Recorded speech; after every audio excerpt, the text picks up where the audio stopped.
Welcome back, friends. Today we have the cutest craft, and I cannot wait to show you. We're going to start with two of these plastic containers.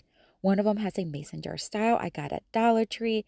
I love that it's plastic, and you can still make that mason jar look crafts for kids. This one is a little jar that I have of buttons, and it's empty now, so we're going to use it. We're also going to use some paint in the orange, yellow, and green tones. We're going to use some wooden stems from the Dollar Tree. Two of them in the smaller side would be fine. We're also going to use some leafy greens. These are just from picks that I had at home. And we're going to use some black vinyl as well as my scissors and a pencil and also a little heating tool to remove stickers and a weeding tool just to help remove those stickers. All right, so we're going to remove the sticker from the little plastic mason jar, and that one removed very easily. Now this one, on the other hand, took a while, but it's okay. The heating tool actually worked really well, but I did it in a low setting so that it wouldn't melt the plastic. I'm going to draw a couple of eyes and mouth. This is going to be for a jack-o'-lantern style craft, and I'm just going to do it to fit the size of both jars. Now I do it on the back, and then I pick the best ones and then cut them. I like to cut both eyes at the same time by folding the vinyl. That way both eyes are going to be exactly the same size and shape, just like these two. If you have a cutting machine, of course, you can use that as well.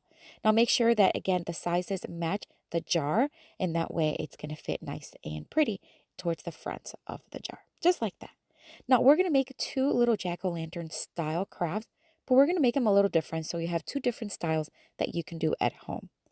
This one, we're going to place the jack-o'-lantern face first, and then we're going to paint. So for this one, I place it towards the front, just like stickers, and then I am going to paint the jar right over the stickers, and this is a beautiful orange by Waverly. And then we're going to do this one a little different. We're going to paint the jar first in this beautiful yellow tone by Waverly and let it dry. I did a couple of coats on each. For the lids, I'm going to start with this Waverly mossy green. Once dry, then I'm going to give it one coat of a brighter green. The reason why I did this is because chalk paint has a better coverage, so I wanted to give it a base first with a nice coverage, and then this brighter tone one just looks better as a pumpkin. But it's up to you. Use whatever green tones you have at home, of course. Set that to side, and it's dry. So now let's remove the little jack-o'-lantern face. So we're just going to carefully use the weeding tool to remove it. And then this is just so enjoyable to remove this.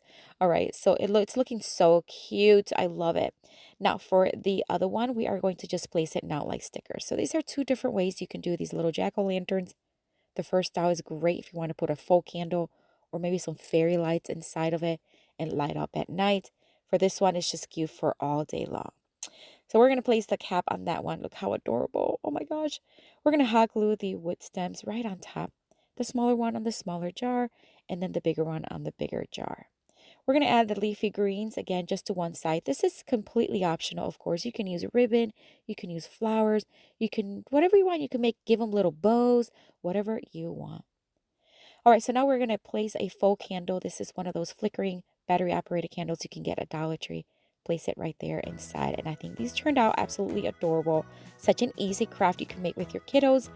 Fun, easy, inexpensive, but I'd love to know what you think of this one. I love fall, so it's one of my favorites. And I have another video here for you to watch if you want to watch more crafting inspiration. Check it out. I'll see you later and have fun crafting.